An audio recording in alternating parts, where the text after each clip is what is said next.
just to realize, the markets can do crazy things. Nick, there's a mobile version of Age of Empires. You can kiss your free time goodbye if you install that. I'm not going to install that. Just kidding. No, it's that would be bad for me. That would be bad for me. I could play it on the go. Are you kidding me?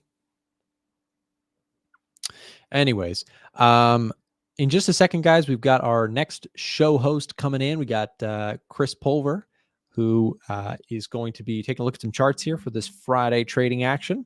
So I'm going to leave you guys with him here in just a second. Before we go to that break, just a reminder, if you guys want to try out the tool, the Edge Finder, you can apply for a trial using the link in the chat. If you want to join our Discord, we'll also link that in the description and the chat here as well. And as we go into Chris Pulver's section, just a reminder that if you are already a member and you do not have access to Chris Pulver's trading signals, they are available on our website, a1trading.com/pulver-alerts, or you can speak directly with a member of our support team by chatting with them if you have any questions about getting access to his trades. Stay tuned. Chris is coming in right after this quick break.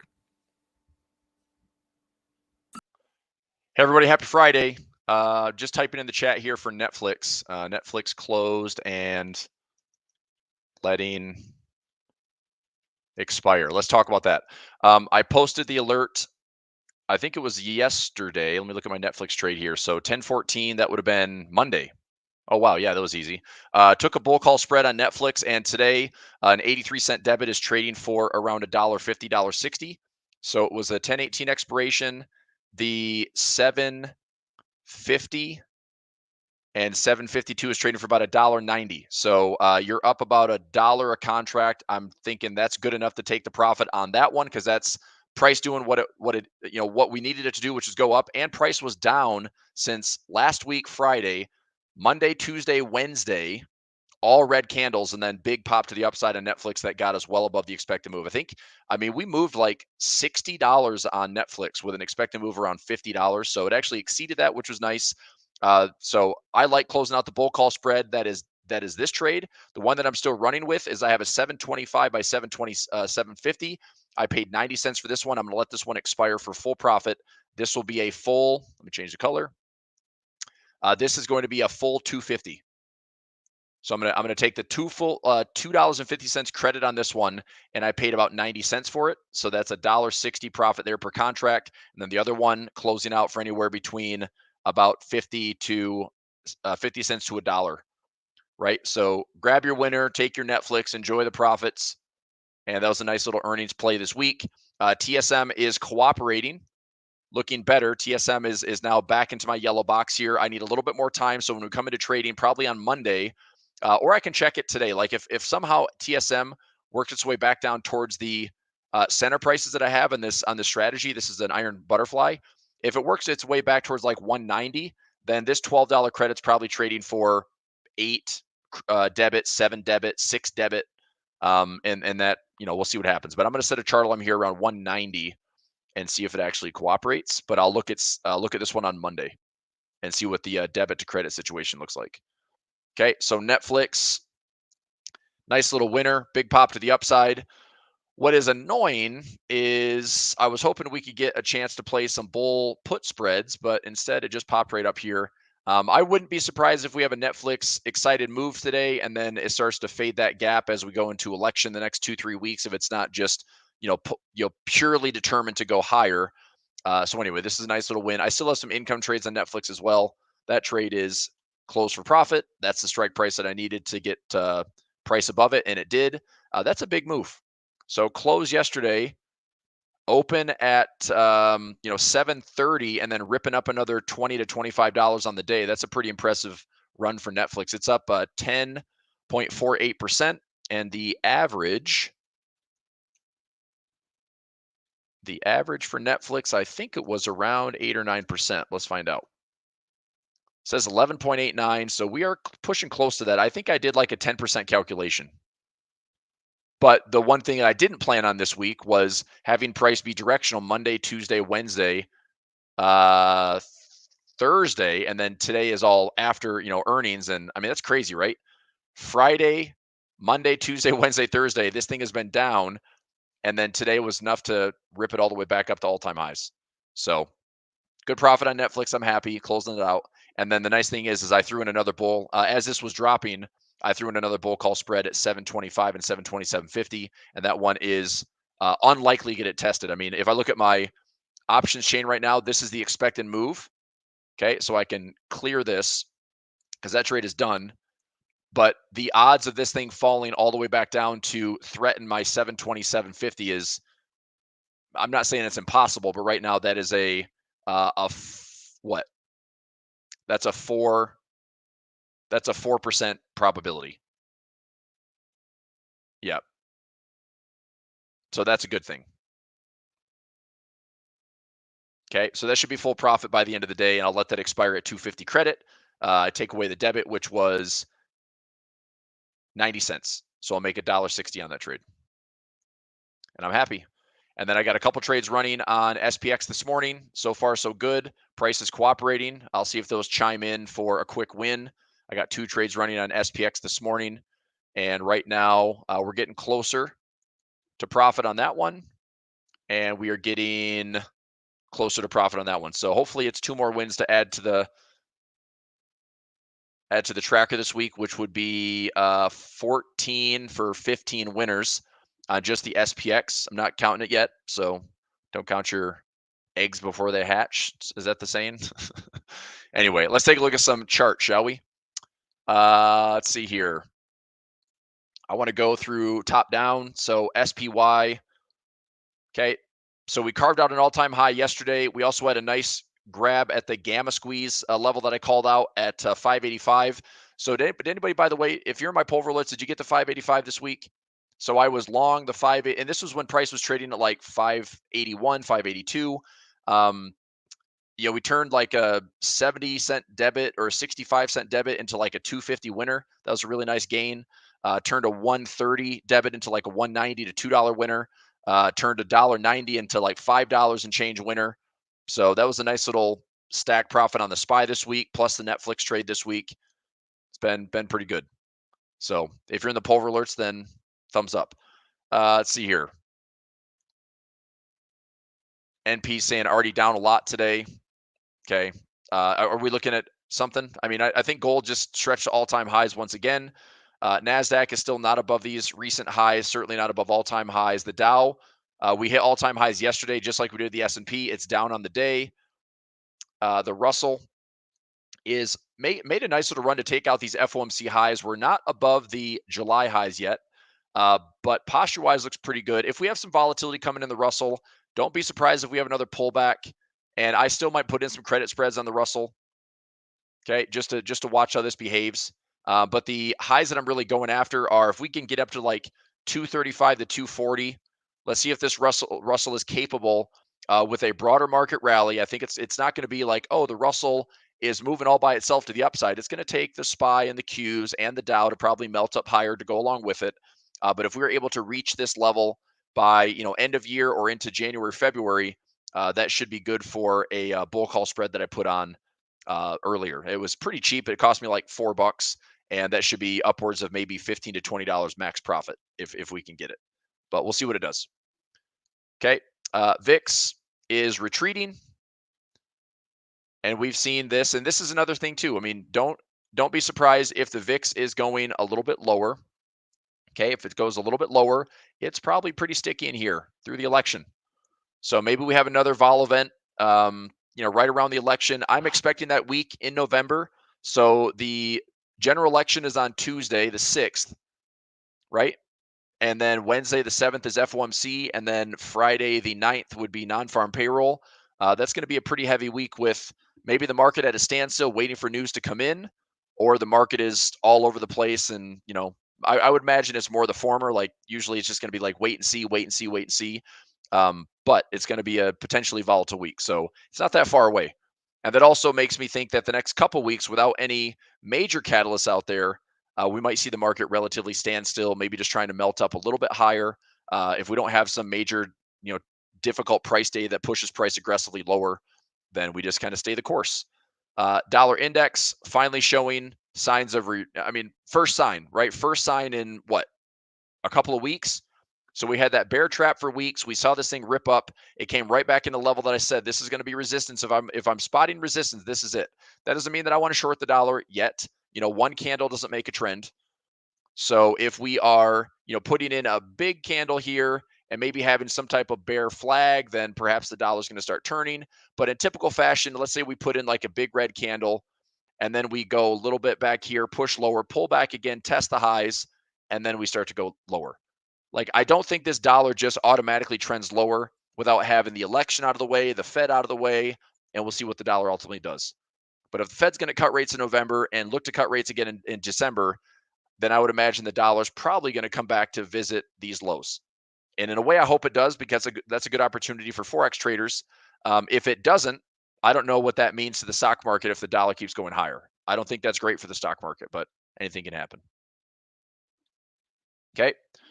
All right. Let me take a quick peek here at my SPX trades. My second trade is very close to hitting full profit. That is a 20% take profit. It's got to be getting close to getting debited out here. I need just a few more minutes. And then trade number one, it is trading. So they're very close to the profit targets right now. Those should be chiming out here in just a minute. So come on, Tasty, let me know, and hopefully knock out two more winners for the day. Anyway, that's the dollar. Oil, man, I'm glad I'm not long on oil right now. If you're short oil, hopefully you shorted this thing at the 200 EMA. But yeah, this oil stuff is pretty wild and crazy. I mean, I think this is probably the best thing we can see for inflation, despite everything else going higher. PMI numbers are higher. Job numbers are pretty stable. I just read something this morning that it's like, oh, the Fed should not have done the jumbo cut into September. It's like, okay, well, they did, because if you remember 2 months ago, everyone was worried about a freaking recession in the SOM rule. So, I mean, I honestly think that the Fed did enough in September to then see the data spur the market. I mean, is the Fed really cut out for profit? That's good. So that's a winner. Exited $1.20. Very nice. I'm looking for my 75 to turn into 50. That's got to be pretty close here. Do it. That trades out for profit. And this one is, all right, I need a few more cents. Come on. Anyway, I just think that whatever, it's just pundits, it's talking heads, the Fed should, whatever, then run the Fed if you think you can do it better. 12 people should never have as much power as they do anyway. The fact that the market is so reliant on the Fed for its influence and its manipulation and its, accommodation, it drives us crazy. But, there's two ways to do it. There's either don't fight the Fed or fight the Fed. If you fight the Fed, that's proven to be pretty stupid the last 20 years. And even now, I think that the Fed, has somehow orchestrated a pretty good landing, but something's going to break later. I don't think we can run to all-time highs. We're going to have inflation be sticky. I'm pretty certain that we can't just see inflation drop below 2%. I would be shocked. And if we dip below 2%, it's because either oil is crashing, okay, which has conflicts of its own. So if oil crashes, inflation goes down, everyone's excited, but then we have conflict and possibly war. And on top of that, we see, I mean, the one thing I'm pretty pissed about this week is watching the 30-year mortgage rate go up. The Fed just cut rates by 50 basis points, and they're like, yeah, that was cool, but we're going to go up 35 to 40 basis points right now. So all you people talking about buying houses, refinancing, not going to happen. Not yet. So I don't know. This is really annoying. And the same thing in the yield market. Okay. 2% or the 2-year yield is still sticky after that rip post September 18. The 10-year is still very sticky. 20-year, 30-year. So if yields are going up, bonds are going down. But on top of that, you have to remember that the bond market is also seen as a safe haven. So if we have kind of dodged the bullet for recession and dodged the bullet for slowdown, the bond market isn't as attractive. So equities are more attractive, which is also what helped propel the market to all-time highs, right? So I get it that yields up, bonds down, but I'm not loving, some of the major financing terms that you'd set based on a cash rate from the Fed, like buying a new car or financing a lease or buying a house and seeing that your 30-year rate is now just jumped up by 35 basis points. Like, what the F, but it is what it is. We'll see what a November, December cut looks like if it does anything to those rates. What I read yesterday was a little bit frustrating. It's like, oh, by the end of next year, the rates will be down to like 5.75 or 5.5. I'm like, screw that, dude. I want to be down to like 5.5 by Q1, but it just may not take effect that quickly. So we'll see what happens. But I could be a frustrated home buyer come April of 2025 and end up spending more money on buying down the rates because I refuse to finance a house at 6%. That's ridiculous. But time will tell. Okay. NP says, I don't think we dodged the bullet. The gun is just, yeah, but so it's not even that. How about kicking the can down the road, which we've literally done since 2008, right? We dodged a bullet in 2008. We dodged like Armageddon in 2008. We dodged it in 2020. And how do we do that? Global stimulus, but right now it's like, we're just kicking the can down the road. And I do think that inflation is going to be tough. It's going to be tough. It's going to be sticky. Apparently, people are still spending. Retail sales gone up. So people are still spending despite living on credit, financing their life through what they think their house is worth. And that would be one thing that could also turn the tables on how healthy the consumer is for the U.S. If all of a sudden house prices start to deteriorate because either there's this rampant up supply or prices in general, it's just like, this is the all-time most unaffordable housing index that we've ever had. Like, our housing market in the U.S. is it's so expensive because rates are super high.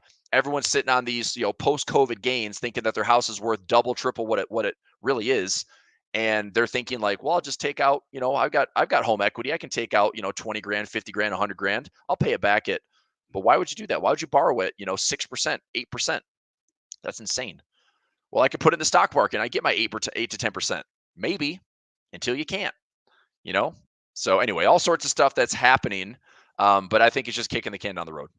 All right, let's go to some other stuff. So let's get rid of my moving averages.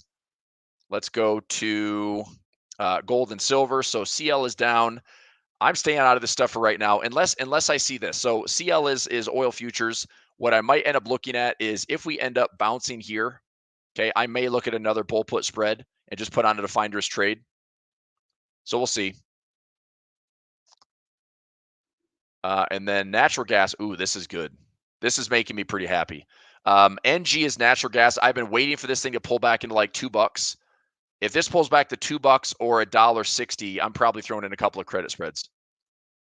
So if we get this chart alarm to activate or this chart alarm to activate, I'll set one down at the bottom. I'm looking at a bull put spread here, and it'll be risk defined. I'll go out as far as I can, and that way there's no risk of assignment if we give it time. And obviously I could be wrong, so I'm not looking to take a massive risk here. But if I can do, I don't know, I'm curious if I did like an at the money right now. Let me look at natural gas. So NG, let's say that I go out to, I'm going to go to May of next year. May of next year. And if I set it at current price, I would be selling a put at 290, buying a put at 285. I get 28 cents credit. So I can go after a $280 risk to a 280 reward to 220 risk. Love that trade. So I'd probably do 2 contracts there, make 560 to risk 440, and try to call out some technical levels. So I do like that trade quite a bit. But where do I want to set this trade? Well, right now, if price comes to $2, I can set the trade right now. So I'm looking at about 280. So 290. So this is right around current price.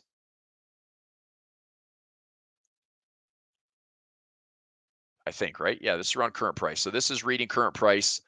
If I go to current price right now, I get 22 cents. If I go one strike in the money, 27 cents. I'm going to try to get filled. So if I do 0.025 credit, that's going to be a 250 to 250, which is a 1-to-1. I think that's fair. So I will go out to May. I actually, you know what? I'm not sure how this is going to work. So if I price this in and say I'm going to sell the 205 and then buy the $2, we might not get there because you can see right now that the futures contract currently is showing like a 290 spot price for May 27th. And I'm looking for this thing to fall. So I'm obviously not going to take a trade that's out of the money and fill it. I'm going to try to get it filled at like 0.025, 0.026, try to grab a slight, edge on the reward to risk. So I think what I'll do is I'll just set my alarm at $2 and at $1.65.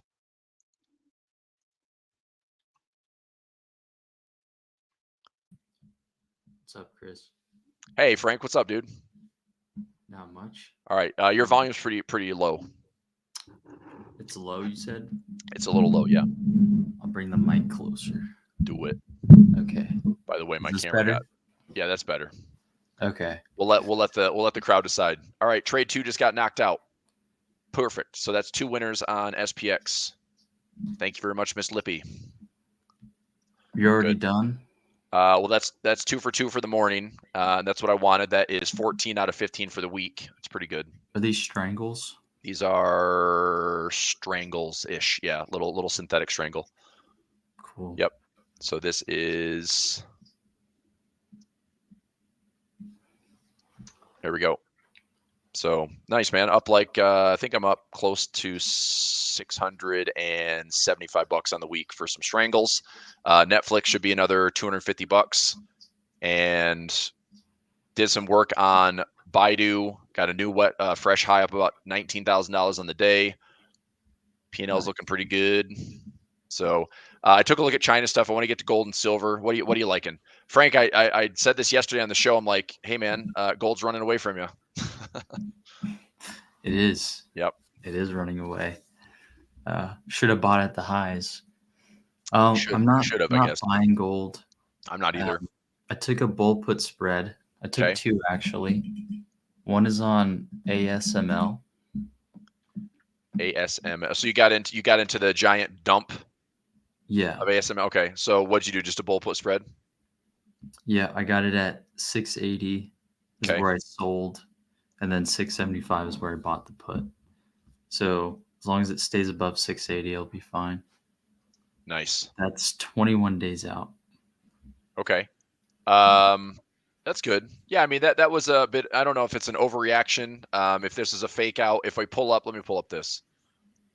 This is the only thing I didn't love is that, we are getting some crossovers on the moving averages. So if this was like pulling back to the dip, I would have been more inclined to actually take that credit spread. But I looked at a 111 on this because the IVs jumped up quite a bit.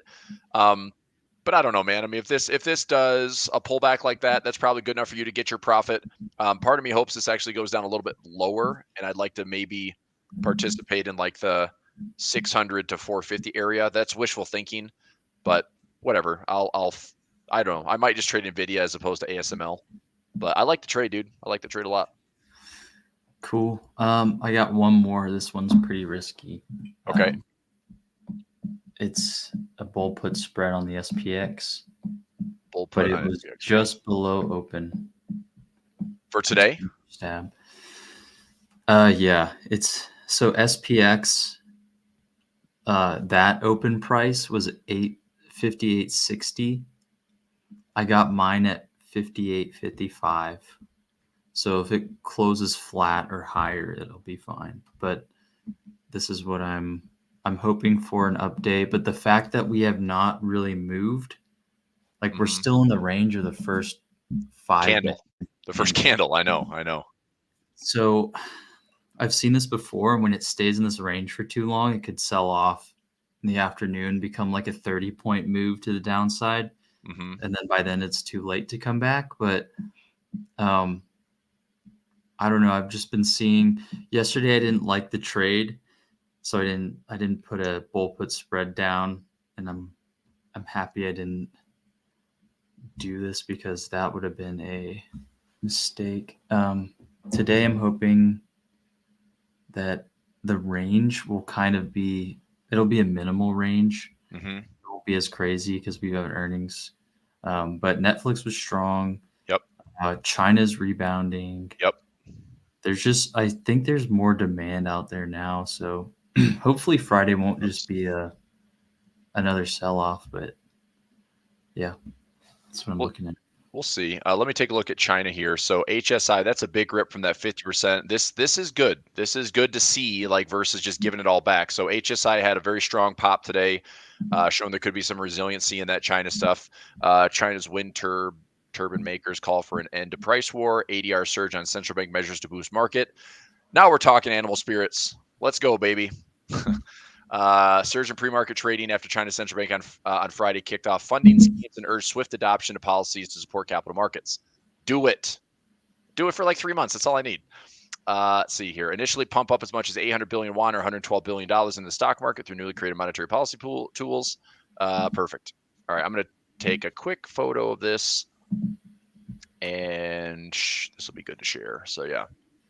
Thank you, China. Everybody says that, right? I mean, you should. You buy everything from them, so That's true. anyway. So I like it. We'll see if there's some follow through there. That's the most important thing. Alibaba gapped higher. It is fading a little bit, but we're still up 1.66%. Baidu off the 70% pullback. The one thing, so 70%, kind of the anatomy of a wedge. That's something I've learned over the years is if we have a low and a high, we pull back 70%. A lot of times it looks like this. And it gets narrower, and then the market has to make a decision. I'm hoping that from carving out this low, that the decision is we get another, follow through to the upside. So we'll see. I'm still holding shares of Baidu and Alibaba. I am in FXI with some credit spreads. Nothing crazy there. Did I take profit on this? Let me check. I think I took some profit in FXI, but let me see. FXI.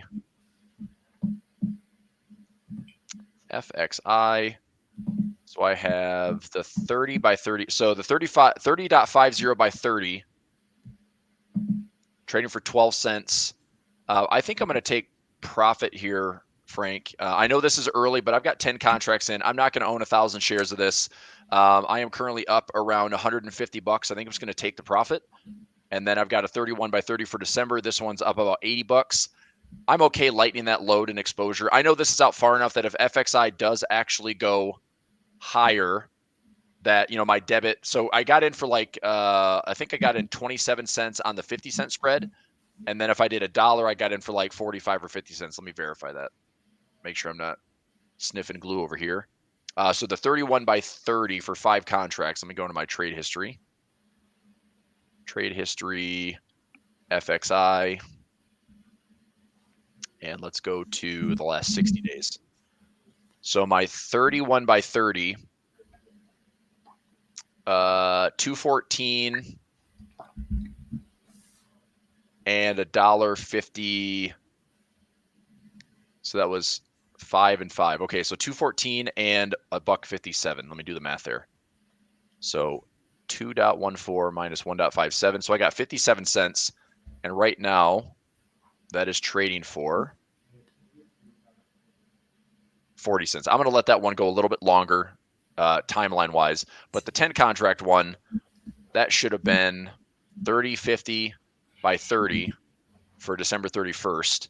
I think that one's down from like 27 cents down to 12 cents. If I can close it at 12, actually, I think I'm going to let it go over the weekend, give me a little bit more time. I'll look to close that one out maybe on Monday. So if I do the same thing here, my 30.5 and my 30, so it is 27 cents, and right now it is showing 15. All right, so I want it to be under 10 cents. If I'm going to close it, I'll make it under 10 cents. Also, there's a little bit of wiggle room here. I mean, we're trading at like 32.18.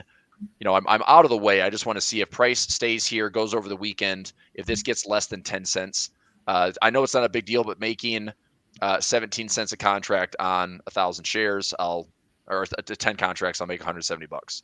So whatever, I'll try to grab a few bucks out of that.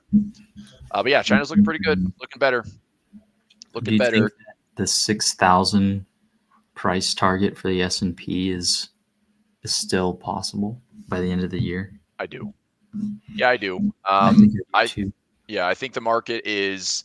Look, I think we're gonna get like a nasty. We'll get like a nasty dip or a week, like something like this. Not like a August 5th type event, but I think we could have something along the lines of like a, this was that Labor Day sell-off that seemed a little nasty.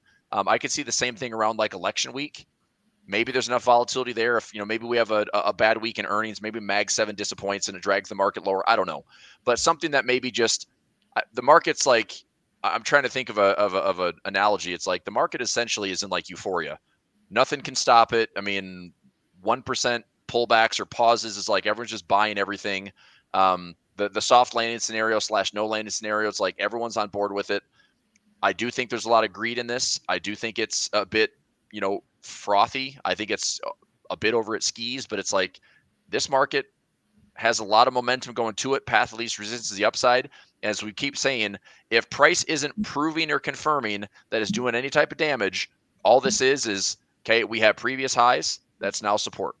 Okay. We have previous highs. That's support.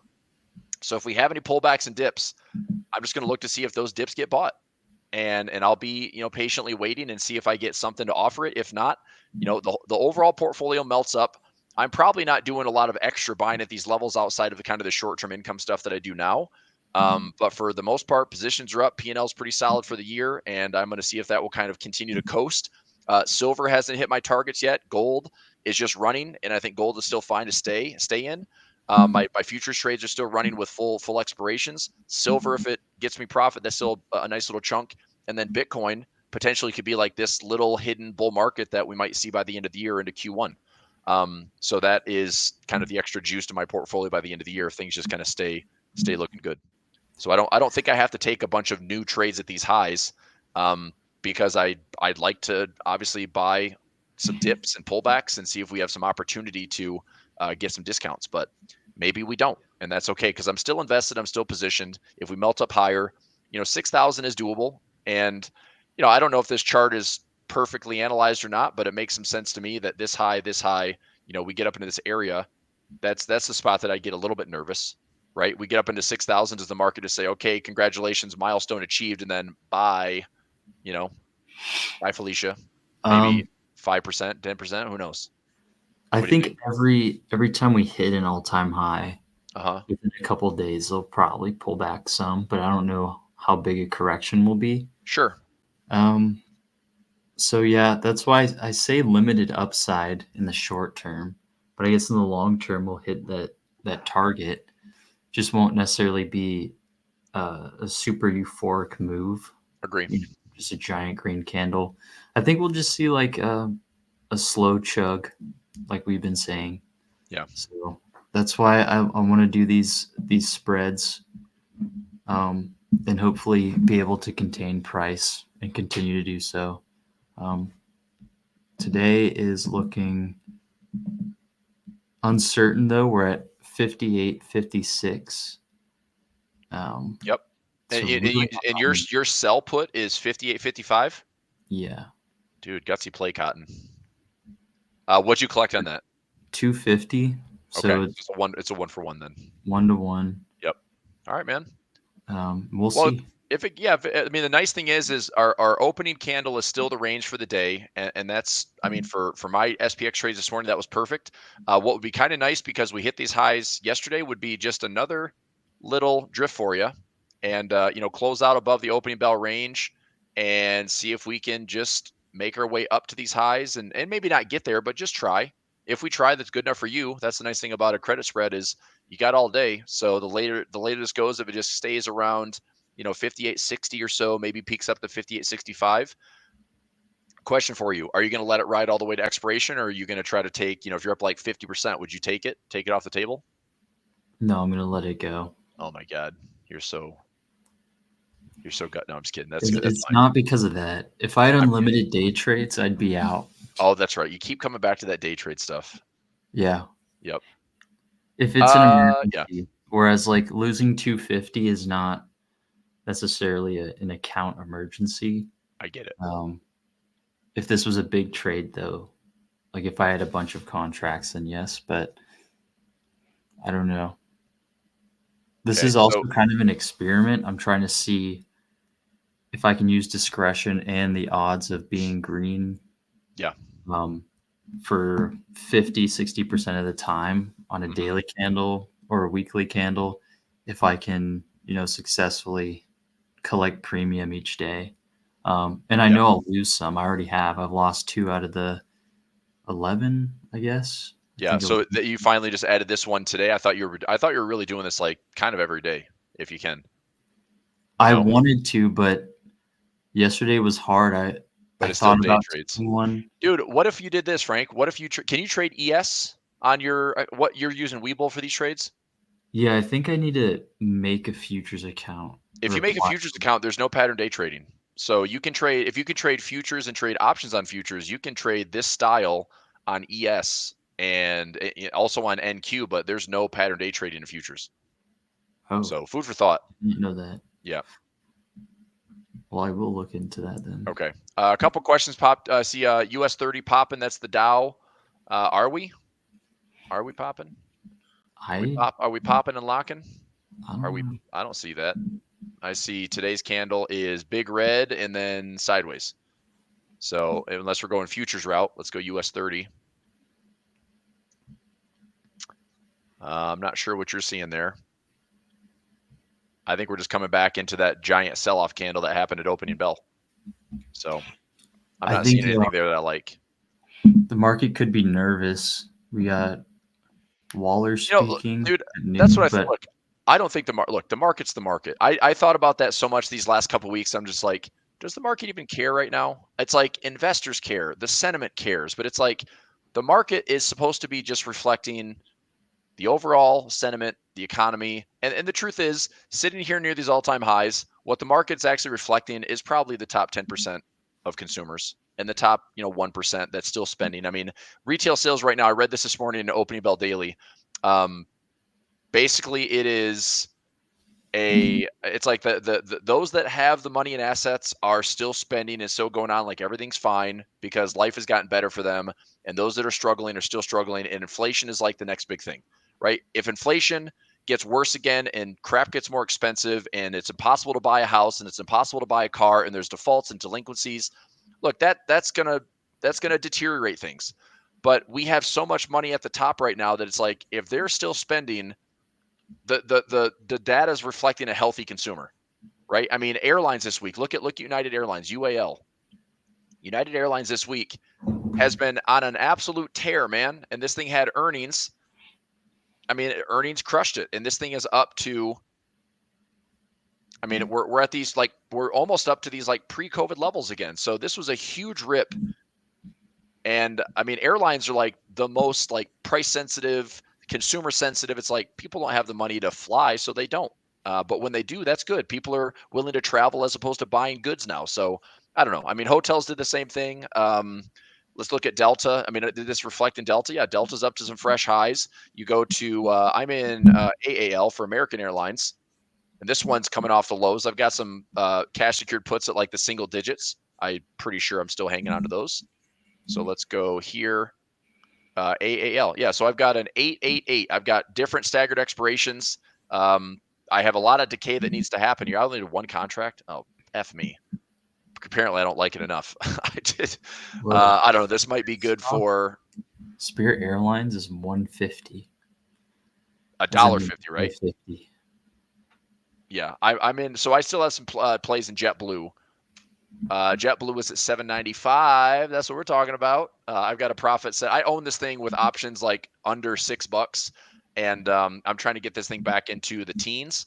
So if it gets to 13, 14, 15, I really like this spot all the way to 20, but that might be greedy. So I'm trying to think if we get up to 10 to $12, 13 would be a nice spot. I've got a $13 take profit.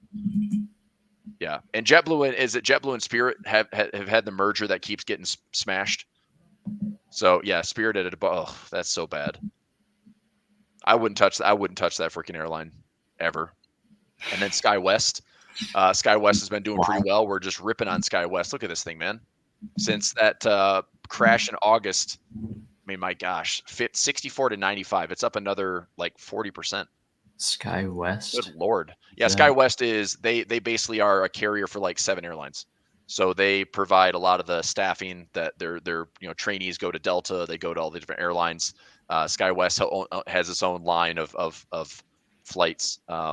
Yeah, my girlfriend works for SkyWest, so I've been in the know for a while. And they were one of two that didn't Deals? take bailout money during COVID. So financially, they're pretty healthy. Do you get good deals on flights? Yeah, I travel for nothing pretty much. When I was in Michigan this last weekend, I flew for like $60. That's crazy. I went to Australia first class and I'm not bragging. This is just, I'm freaking lucky. Went to Australia first class because we could, but we turned around and did it in 2 days. It was like, you pretty much sleep on a plane, eat on a plane, drink on a plane, sleep on a plane, drink on a plane, walk around Australia for 1 day and then come home. We did it for like $500. So it was an experience. I But mean, I'm very lucky. cool, but that would be exhausting. Like It was. I didn't sleep for like 2 weeks when I got home. It messed me up. Yeah. But I mean, it's fun, I guess, to do it once. Yeah. I mean, we went to Germany this summer for a few $100. Like it's great, man. I mean, I love it. So just have to find it'll stop. I mean, I got baby on the way in January, so that'll change things a little bit for a while. You had a baby on the way? Got a baby on the way, January. Congratulations. I didn't Thanks, know man. that. Yep. So, got mouths to feed, bro. All right. What do we have here? We got gold. Someone's looking at drug. What's that? Bright Binds Biosciences. I already don't like it. What'd you do with it? Did you make $1 bajillion by going up 2,600% in like 3 days? Like, how do you find this? How do you find this stock? And don't tell me Tim Sykes. This is something you buy a put on 1 month out at $5. No, this is something that you mean buy a put or buy a call? Buy a put. Why would you buy a put? This is the kind of thing that fades. Oh, okay. You don't want to buy the call and make $1 million? Oh, I'm talking about right now. Oh yeah, right now. But I'm saying, I'm just like, who's trading this? And I mean, this thing has done nothing since 2020, and all of a sudden 4 years later you get a payout. Like, good luck with that. I mean, I see this stuff and it makes me smile because this makes people feel like crap. Like, how did I not know about this? It's like, nobody knows about this stuff because for every one drug, there's 1,000 of them that are delisted or worth zero. So anyway, I mean, if anybody took this trade, hats off to them. Like, I don't know how you find it. This though, I say this because I have a buddy that's back in Michigan that I played a lot of basketball with. He was a penny stock trader, and he turned like $100,000 into like $7 million in 5 years. Awesome, right? And then he proceeded to go $7 million and probably is trading for less than $1 million right now. So his year of like 7 or 8 years of trading, tons and tons of gains to right back where he started. Because this happens. Like he was killing it. Like 2020, 2021 couldn't do anything wrong. 2022 absolutely crushed him. Everything was getting delisted. The deleveraging in tech, he got smoked, and it sucks. Like, it's terrible. So I don't know how it looks now. Hopefully better, but I have no idea. So it's like this is one for every 1,000 stocks that do absolutely nothing and just waste money on. The nice thing is it's crazy. Like, one stock like this can change everything. Like, I'm saying this as a guy that I know does this stuff. It's like he put in like $500 and throw it in 100 different positions. And if one pays, it pays like 50 grand, and it'd pay $100,000 and he'd have these ridiculous runs. And he had one stock, I don't remember what it was called, BIOC or something like that. At one point he was up like $2.5 million on the position, and it proceeded to go back down to like $200,000 because he didn't take profit. So I'm just like, it's crazy. Like, what's that? BIOC? Yeah. BYOC. I feel it's worth nothing. I put in $500 and it's worth zero. So yeah. Or maybe not. Maybe I'm thinking of something else. It's a 0001. So it's stuff like this where he traded. He's like, yeah, it's trading 0001. And it's like, if it goes up to 0009, I mean, okay, so he turns a trade into a 900% gain.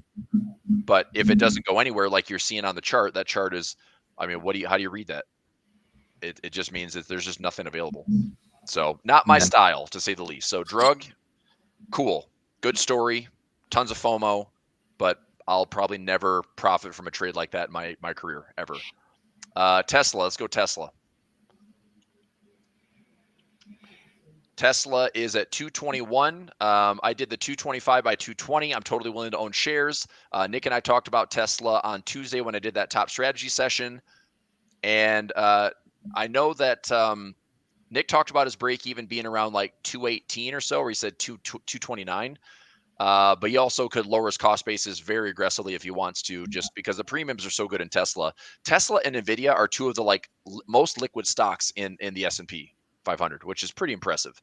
So even though people are, oh, the robo-taxi and Elon Musk, it's like, I mean, Tesla's Tesla.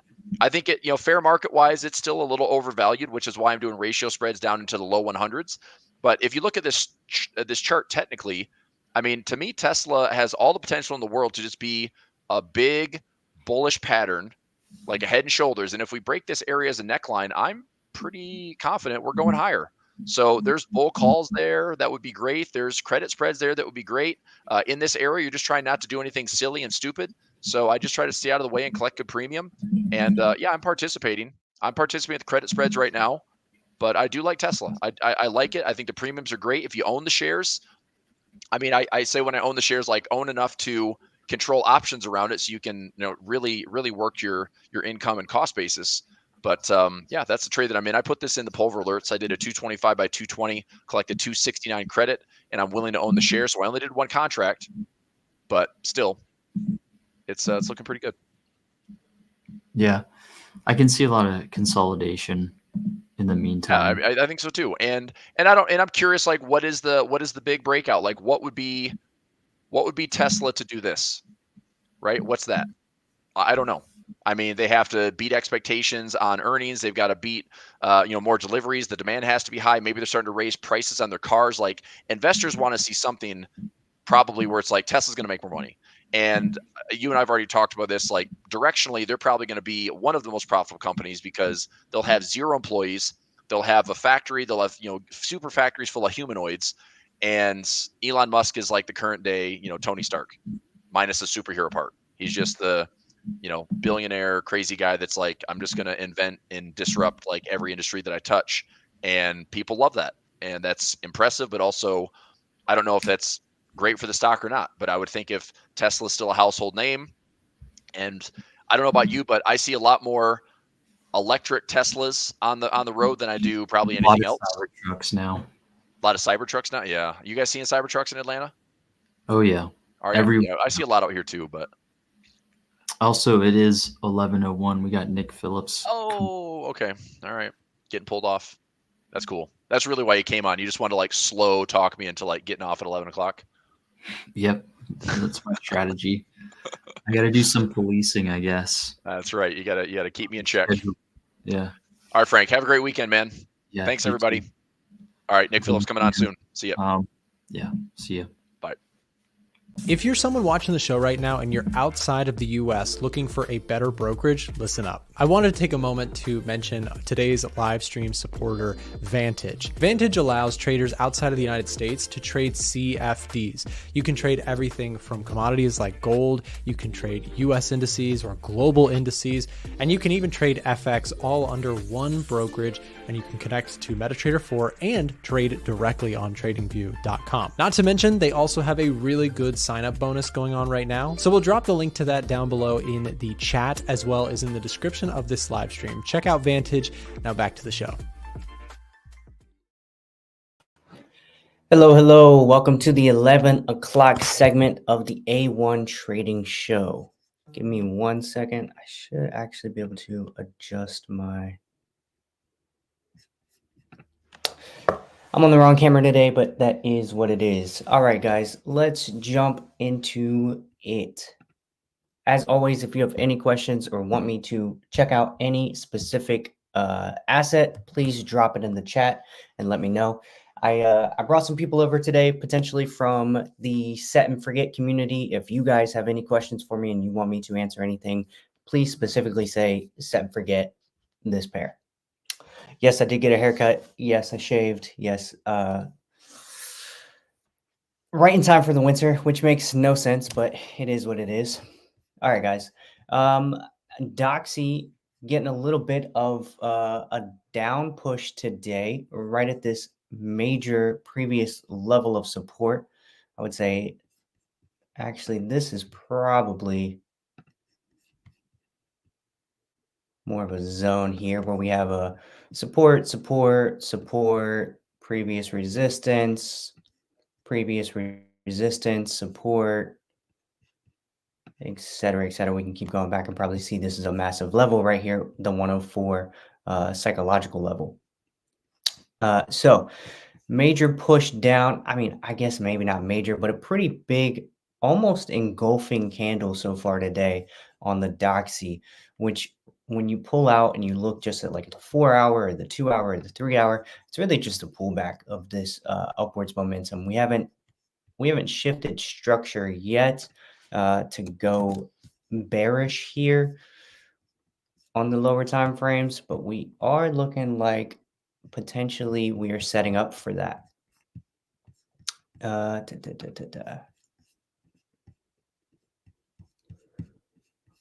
Good potential. Little favorite pattern of mine personally. Head or shoulder, head, and potentially a shoulder about to pop up here and give us that fall off to the downside. So that is a temporary idea for the Doxy. Overall, I think there's still a lot of strength to be had here. I think the economy is stronger than the Feds are thinking when they started cutting rates, which could be kind of bad for the economy, theoretically bad, with the Feds cutting rates during a strong economy. If they continue to cut rates, they risk inflation getting out of control, I think, personally. But nonetheless,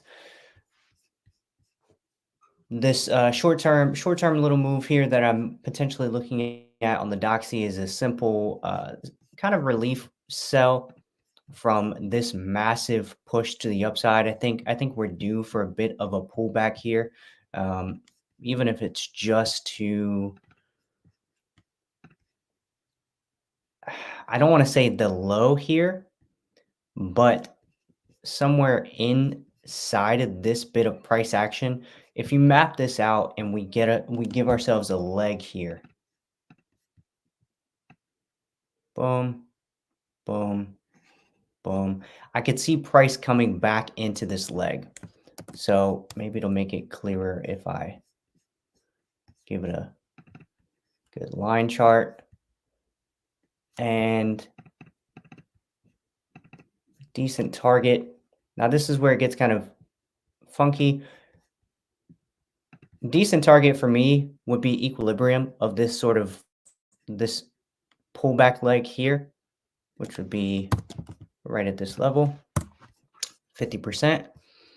So nice little target here where price pulls back, taps into here, and then it's kind of anybody's ball game as far as what's going to happen from here, right? And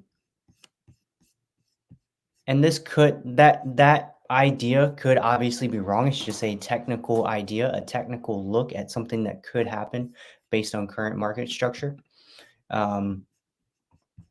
Let's see, what data do we have coming up next week that could influence this? Anything for the dollar? Flash PMIs for the dollar next week could, I mean, that's Thursday. We're going to be, I would anticipate we'll be out of this.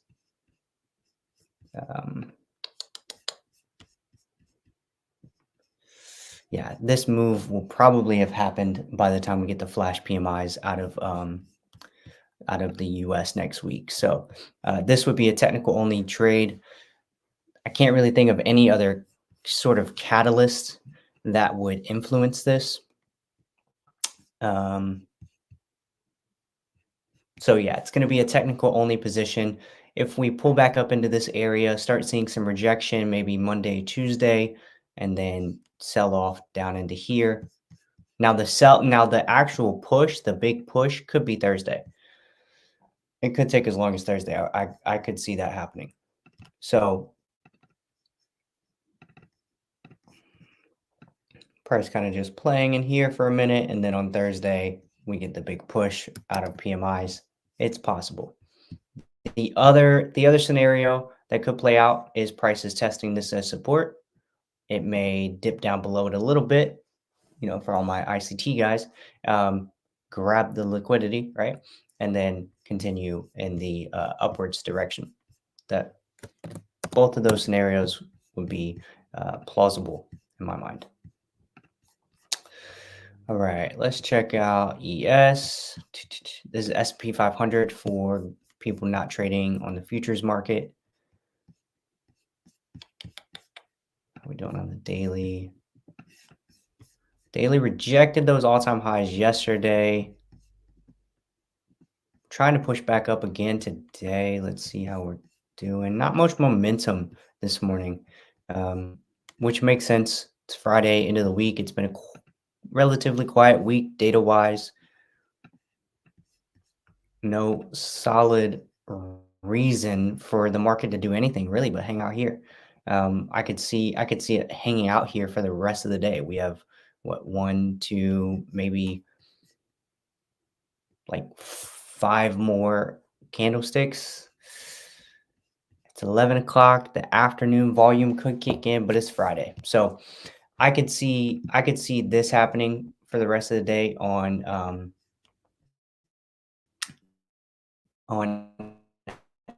S&P 500.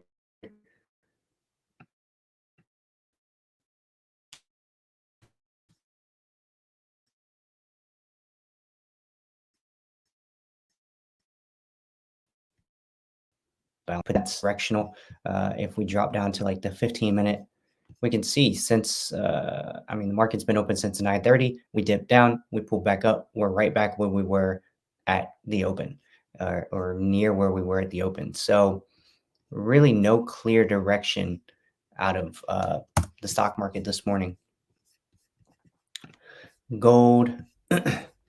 Gold has made a nice little push up today, which is counter to the stock market. I believe counter to the dollar too. Not counter to the stock market, counter to the stock market in terms of a directional move, but definitely counter to the dollar. The dollar's had a nice fall off this morning where gold is pushed up. I'm a bit surprised by this. I thought with some of this bullish price action that we were seeing at the beginning of the session that we would have continued to see a little bit of a relief here at the end of the week, but gold is doing gold things, continuing to rally.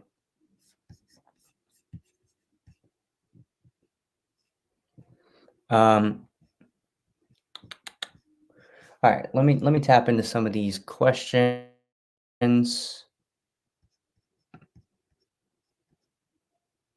What do I think of uranium stocks? I don't know a single thing about uranium stocks, so I'm not going to talk on it. I don't know. So I'm gonna pass on that question. Somebody said set and forget analysis odd USD. Okay, so real quick, I'll touch on this for the set and forget guys.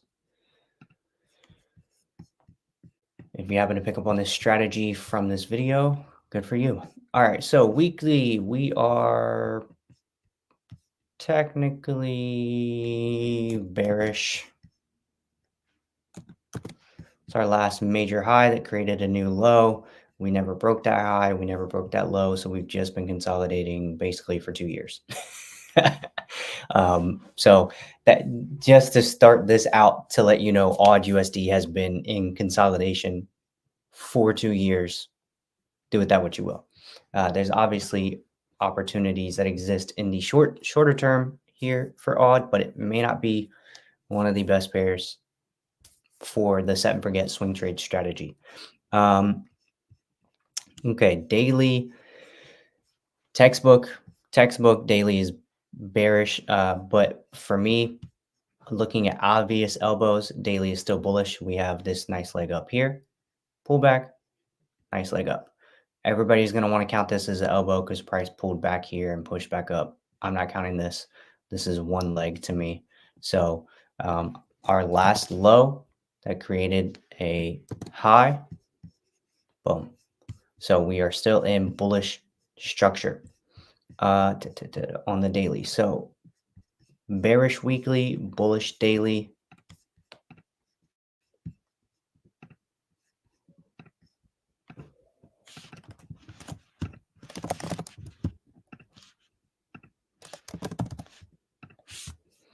We need the 4 hour to be bullish if we even want to consider this, which I guess technically you could say it is because we have high, low, not really. I wouldn't count it as bullish until we break this structure here. So I'm still waiting on this one to break structure. A break above this is even better. And then a little bit of a pullback. So break, we'll go bullish on the 4 hour, pull back, go bearish on the lower time frames. And then we wait for our shift to structure here and jump in on the lower time frames. I think odd USD is still a ways out based on a set and forget technical analysis. So, all right, moving on. USD JPY.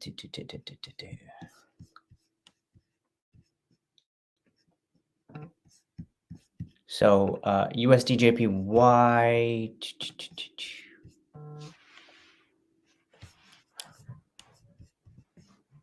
Let's see here. A nice little push back down into this area where price struggled a bit. We're now approaching this area of resistance again. Not approaching it, we kind of tapped into it already on the weekly.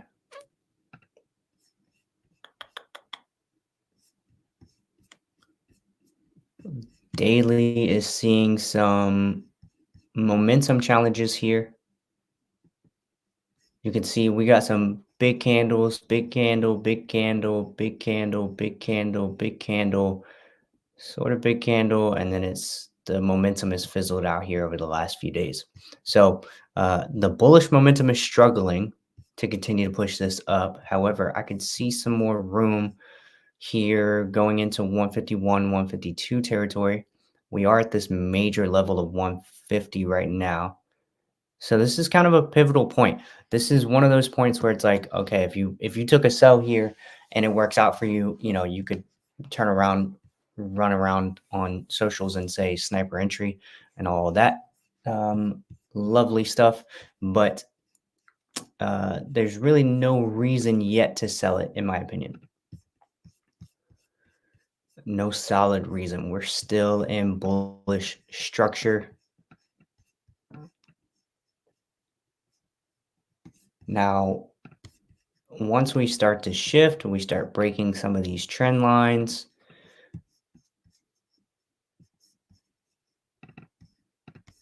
And we enter a nice bearish territory.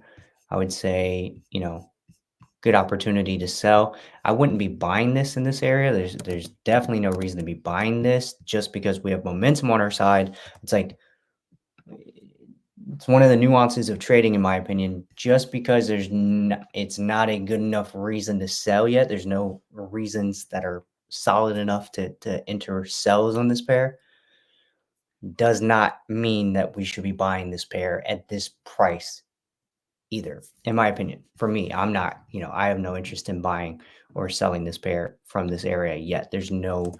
I have no real good indications of where price wants to go from here. And I also have a kind of an underlying fundamental discrepancy with trading UJ right now, at least selling it. I'm sort of migrating into the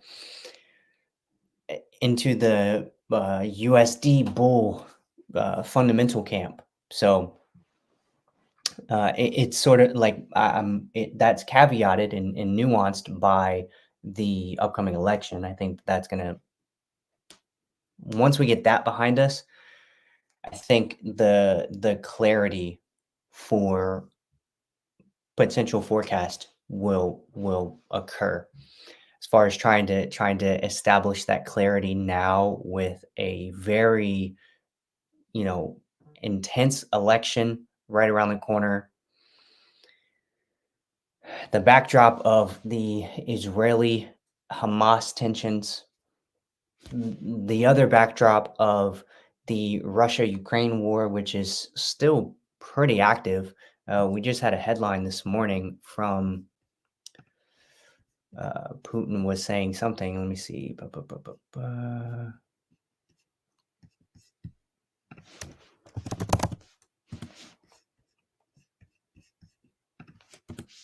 Nothing? Okay. Give me a second. It's here. Russia and China cozying up to each other. All of these things, the tensions of Israel and Hamas, the tensions of Russia and Ukraine, the tensions of the U.S. election, psychology it plays a big role in the financial markets, right? And we're not just talking about individual psychology as traders. We're talking about overall market psychology, how the general market is feeling from the from the top levels of enterprise to the bottom level retailers, or I guess we'll take retailers isn't maybe necessarily at bottom level, but consumers being sort of, some of the lowest on the totem pole participants in the economy. There's anxiety in the air. It's a very anxious feel. So some of that, I think, is coming into play with US dollar strength. It also makes trading UJ tough, which I think is why we're seeing some of this consolidation here. Because you have two safe haven currencies. You have the US dollar and the Japanese yen, both considered safe havens, and they are USD JPY is going bullish and it's struggling to go bullish during a time of high tensions. So in my opinion, you're better off focusing on a pair that, has two counter currencies on risk sentiment side of things. That would be AUD USD, AUD being a risk asset, USD being a safe haven. NZD USD, same thing. NZD risk asset, USD safe haven. AUD JPY, AUD Swiss. I don't know if it's Swiss AUD. But basically, you want to pair a risk asset with a safe haven in order to take advantage of the differences in the risk factor. Like if you're gonna get in directionally, let's say you want to trade AUD USD to the downside. That makes sense to me on an overall fundamental basis right now because of all the tensions in the air. Money is going to be pulled out of Australian dollar, thrown into USD, selling AUD USD to the downside. But that's also caveated by the fact that right now China is doing so much stimulus and working to help their economy. And who is China's biggest trade partner? Or let me back up, sorry. Who is Australia's biggest trade partner? China. So that makes trading AUD USD kind of difficult, but NZD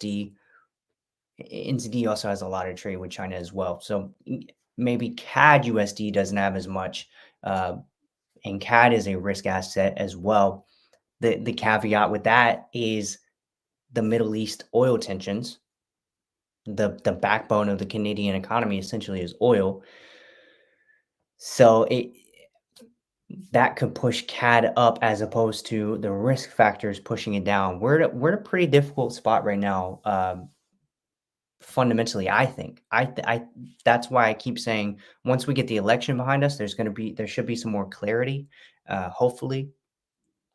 But with these economic backdrops, these fundamental backdrops that we have right now, it makes doing anything other than just saying safe haven buys kind of difficult to judge, and you don't want to say risk asset sells on currency side of things, because the risk asset currencies have reasons to not sell off.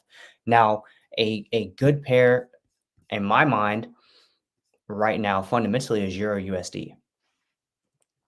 The Euro economy has a lot of reasons to be cutting rates, getting, easing policy, even though President Lagarde swore up and down that they are data dependent, blah, blah, blah, blah, blah. She also coupled her data dependent stance with the phraseology, all the data is pointing in one direction. She said that before she said they're data dependent. So towards the beginning of some of her statements, her general idea was all the data is pointing towards a need for easing in policy. Those weren't her exact words, but that's essentially where she was going with her comments. Then later in the same statements and the answers to the Q&As, we're going to move forward with a data dependent basis, which is kind of what President Lagarde always says, or she has been saying for the last year that I've been watching her statements. So it's a little bit of conflicting signals there, not much forward guidance, but if you read between the lines, all the data out of the Eurozone is pointing in one direction, or most of it is pointing in one direction. They're going to be data dependent. Well, if the data is pointing in one direction currently, if that doesn't change, Euro sells are in play. Pair that with Euro versus USD. If you have a USD bullish bias because of some of the geopolitical backdrop that is pushing what I believe is safe haven flows, you have like a perfect storm to sell Euro USD all day long. So this is, in my opinion, the best pair right now directionally. It's the easiest to determine as far as like, oh yeah, actually Euro USD sells make all the sense in the world to me. Where it's even on a technical basis, look at this structure. We have a nice push down, push up, push down. We're kind of, we've been floating here for almost 2 years. But now we're starting to get reasons to really sell the euro and kind of some reasons to buy the dollar. So great opportunity, I think, out of Euro USD. It's just a matter of where do you get in. Let's see where some of the next euro data is coming. Actually, same day. I know for a fact, flash PMIs next week. So yeah, flash PMIs on Thursday and Friday should give us some, hopefully we get a decent surprise out of this data and we can jump in, and I would love to sell. I would love to be selling the euro. Hopefully this data comes out and gives us a massive surprise to the downside and shows a lot more contraction out of both of these economies so that we can get involved in that sell opportunity. All right. Let's see. Tocolo said, can you advise on a simple swing trading strategy? You're gonna have to expand on that question. The best questions get the best answers. And so just be very specific with your question. Can I advise on a simple swing trade strategy? First of all, none of this is financial advice, but no, I'm not going to just say like, oh yeah, here, look for double bottoms and double tops on the weekly and daily and sell from there. They, definitely ask a better question than that, and I'll try to answer it for you.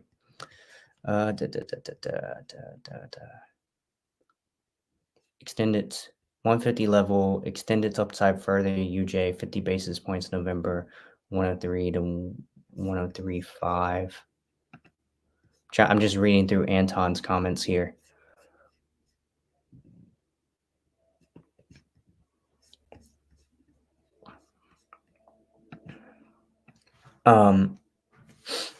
Are you saying that the Fed is going to cut? Your projection is that the Fed is going to cut 50 basis points in November?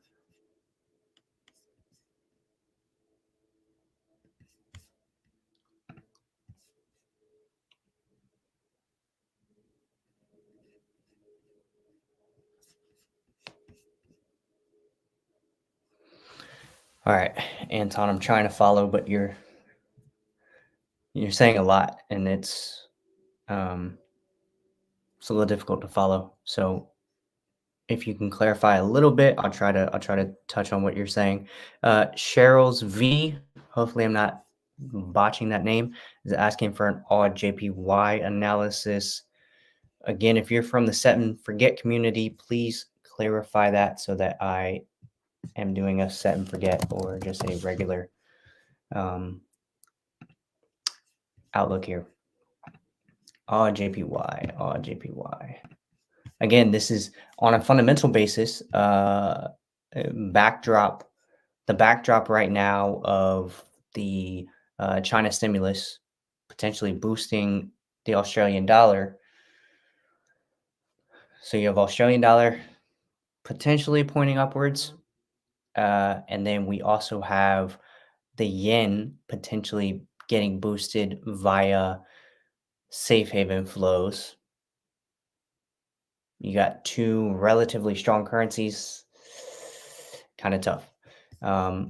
Let's see. Where is my... Let me pull up my currency strengths.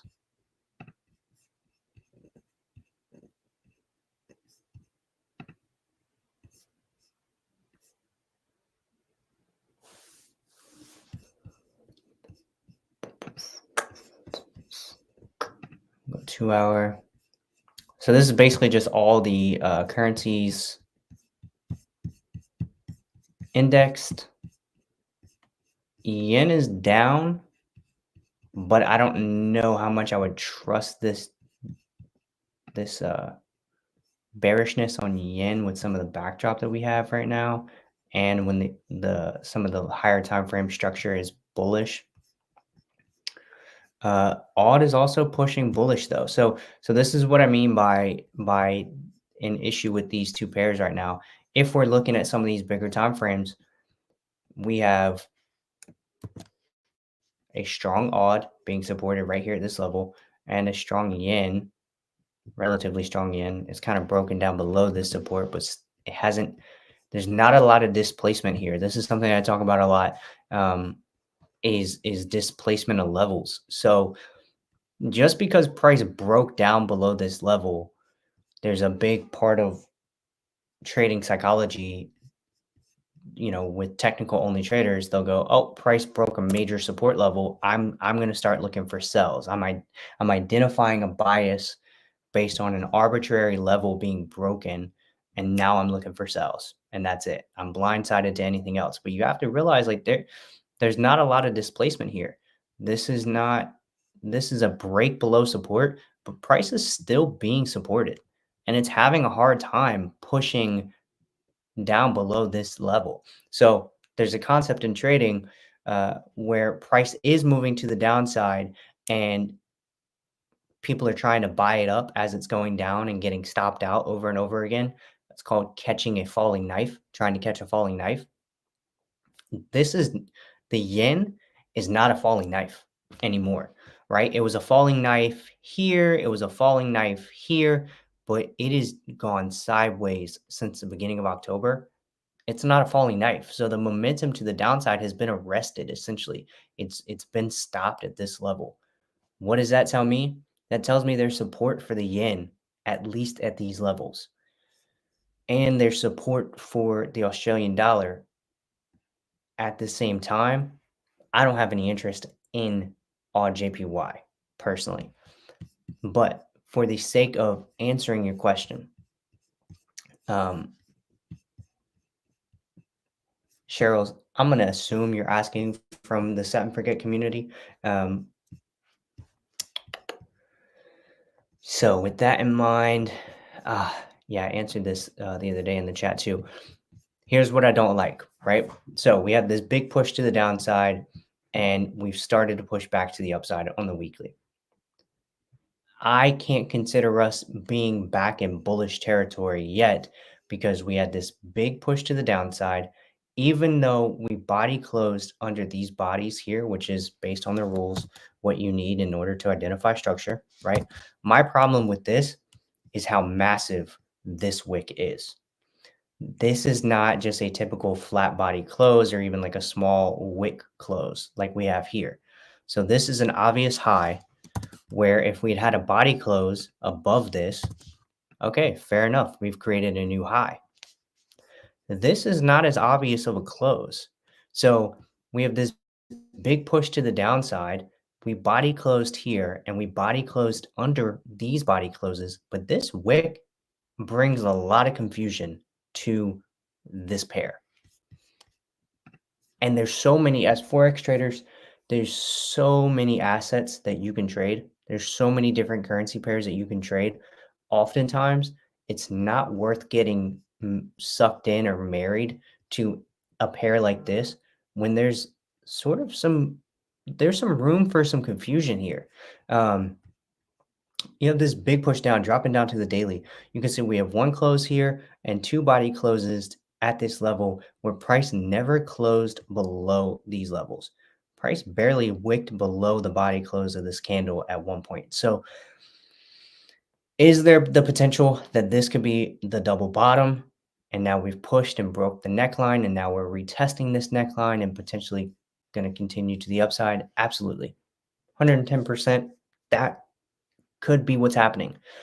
But because the way that this leg has played out,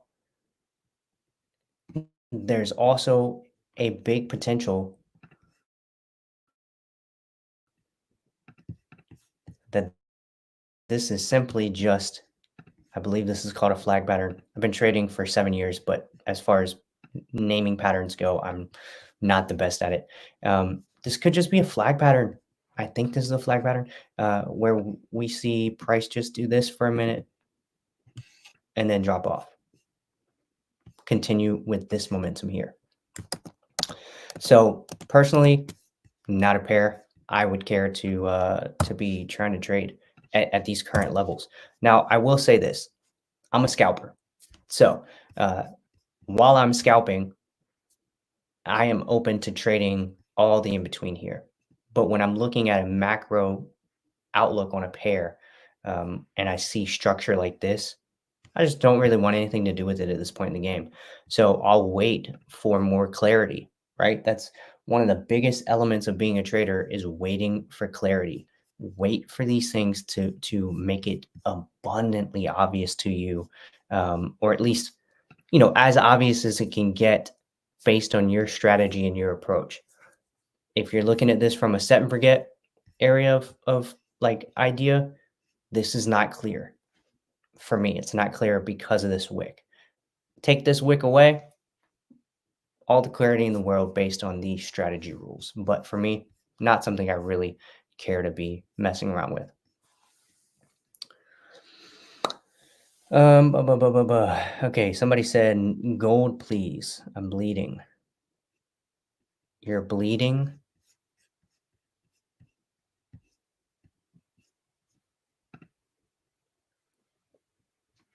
Taking a moment of silence here for my friend Nest Hong.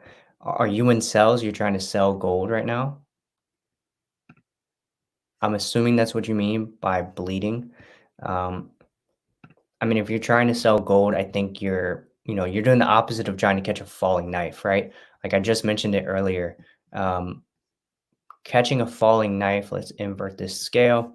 You're trying to buy up as prices just obviously dumping, right? So when you're on the sell side, I just inverted this chart just to kind of make an example of this. You're trying to catch a falling knife if you're trying to sell this, right? You're trying to buy this chart. Prices got a lot of momentum in this direction, and you're trying to counter that momentum with, in my opinion, not a single reason to sell gold right now.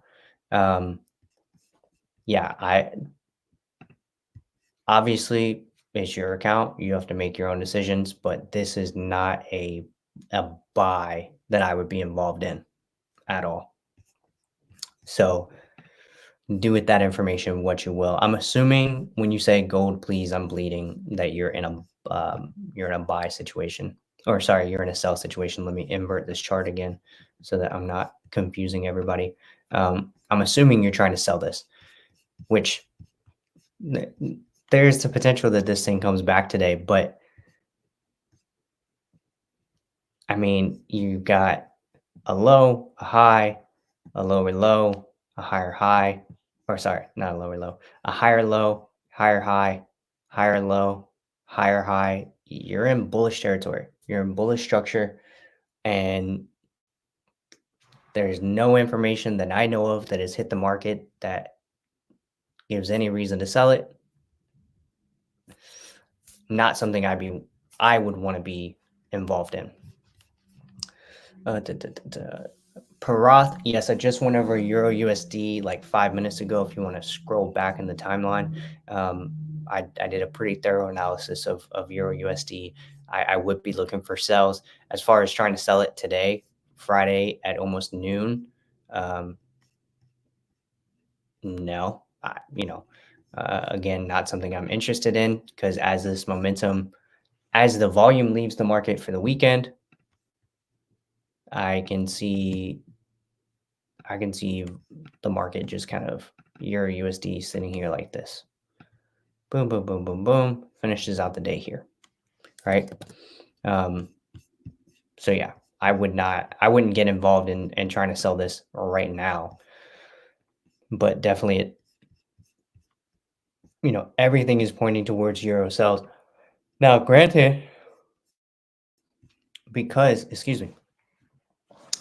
we do have this massive move to the downside, there could be a little bit of relief rally happening here over the next few days. I could see Monday, Tuesday, Wednesday of next week, the market kind of doing some of this. What are we forecasted for? Do we have forecasts for these yet? Forecasted to be slightly higher on French PMIs and slightly higher, about the same on German PMIs. These are in contractionary territory, except for this services PMI out of Germany. All the rest of these are in contractionary territory. So not really sure what the market's going to do positionally to get ready for this. I don't really think there's an edge to be discerned there. But I can see that happening. I can see a little bit of relief rally happening here, maybe dumping us back into these areas. And then what I'm hoping for in a best case scenario for me,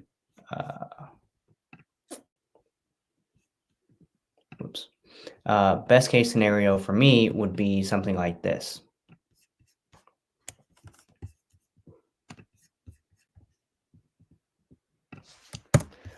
Price comes up into these levels ahead of Thursday's PMIs. We're trading somewhere in here. And then the flash PMIs come out and they point towards a very bearish euro. Boom. And then I can get involved in some sells and sell this back down to these lows. Right? So that's the ideal scenario. And it may look something more like this. But that's the general idea. That would be my ideal scenario. Now, whether or not that's going to happen, that's not like a forecast. Couldn't say. But for now, yeah, my bias is Euro USD sells. Oil dropping. I saw oil dropping like crazy this morning. Personally, another thing that is moving in a way that I don't want to be involved in this direction with it. And here's why. We got a resurgence of the Israel and Hamas stuff at the beginning of October, and we saw a massive push in oil. Now, oil has started to come back and is almost back where it was trading. It is in range of where it was trading before this resurgence of Israel and Hamas tensions. So I don't want to sell gold because all that stuff's still going on. There's still a bunch of problems happening over there. And at any moment, it could escalate. So I don't want to be selling the commodity that supply is at risk. Yeah, I just have no interest in selling this, right? when literally anything could happen at any moment with Israel and Hamas. It's not like things have been quiet. It's not like we've had, you know, uh, months of just like, oh, things are quiet over there. Like, of course, there's always problems in that area historically, but right now the problems are exasperated. There's a lot of tension. There's fighting happening. There's bombings happening. There's Israel's fighting on like a bunch of different fronts that I know of. Hamas in the whole Middle Eastern area, Iran is like everybody's kind of like they've gone at it a couple times and had a couple battles and then kind of stepped back and just said, "Oh, we're going to retaliate. We're going to retaliate." Um, and then they retaliate, and then the other party says they're going to. It is just not a good time, in my opinion, to be selling something that supply is at risk. Because if things really pop off in a really bad way over there tomorrow, which who knows, you never know, they could, this thing is going to fly again. So, yeah, I wouldn't be selling oil at all. 11:45. All right, guys, I've gone now for about 45 minutes. I am going to call it. If you guys have any questions for me, feel free to follow me. My personal page is @officialnickphillips. And my company is Victory Capital. We are a news headlines company. Feel free to follow that on Instagram. And there are free news headlines on my Instagram every day. So feel free to check that out. Ask me any questions. I will see you guys on the next one. Thank you for watching today's A1 Trading Show. Make sure to subscribe and to turn on post notifications so you don't miss the next one. We're looking for more guests to come on the show. If you're comfortable being on camera, have trading experience, and you're looking to grow your audience exposure, we'd love to have you on. You can fill out an application with the link in the description below. That's all for today. Trade safe, and we'll see you tomorrow.